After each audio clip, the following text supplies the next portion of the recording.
Hey guys, AirsoftPost here, Q&A video. This Q&A is related to CO2 versus green gas in gas blowback pistols. What's the difference? What are the pros and cons? Which one should I go with? So out here I've got two gas blowback airsoft pistols. This is my HFCM 190, this is my WEP 14 1911.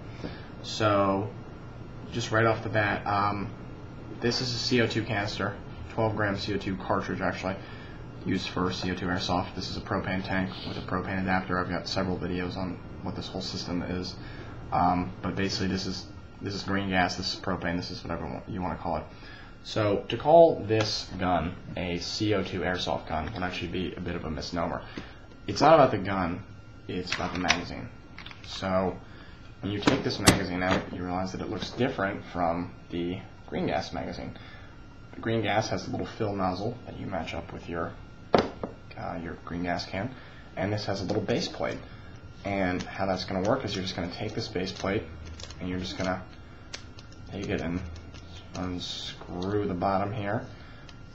And once it comes out, it's just a little medallion here. You take your cartridge and pop it in there, and then you're going to tighten this.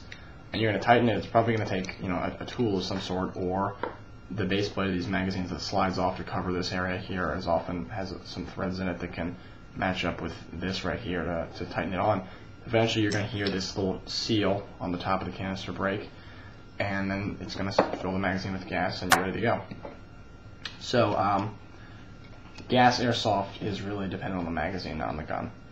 Although some airsoft products are marketed as CO2 ready, because CO2 is a much higher pressure gas, and we're going to find out why that can be not such a good thing, because these two pistols, if you go to my page, you can see I've reviewed them both separately, and if you look very carefully, you'll notice that neither of them looks the same that it did during the review.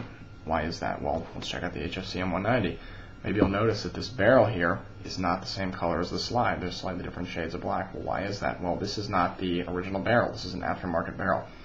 After a couple of months of use with this gun, regular use with the CO2 system, I noticed that there were some pretty bad cracks developing here, sort of spider webbing out towards the front of the barrel. It actually turned out that the CO2 was too high pressure for the metal barrel, and it was cracking it. The force of the slide coming back against the barrel was cracking it. The gun was basically destroying itself because of the CO2, so I had to buy a new barrel for that. The P14 was actually a little more dramatic. If you'll notice, once again, it almost looks kind of two-tone. This is more of a black down here on the receiver, and this is almost more of a silvery finish up on the slide. Well, it's because this slide is not a WE slide. It's an aftermarket replacement part. I had to buy an entire new slide and barrel set, and I'll show you why.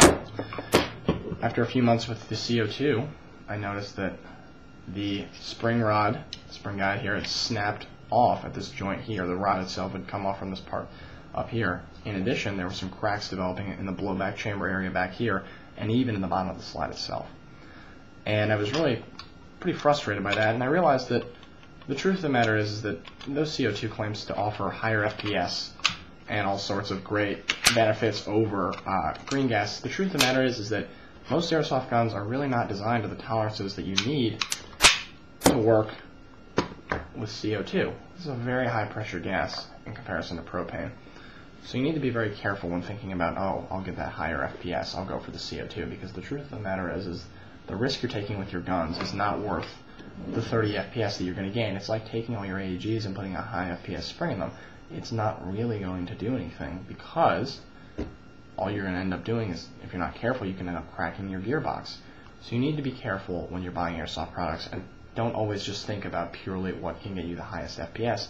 Because in my case, both these guns were damaged to the point where I had to buy aftermarket parts to fix them. So in conclusion, I think that CO2 airsoft is in many ways sort of the gimmick for gas blowback pistols. I hope that this video was educational and informative, and please keep your questions coming. Thanks for watching.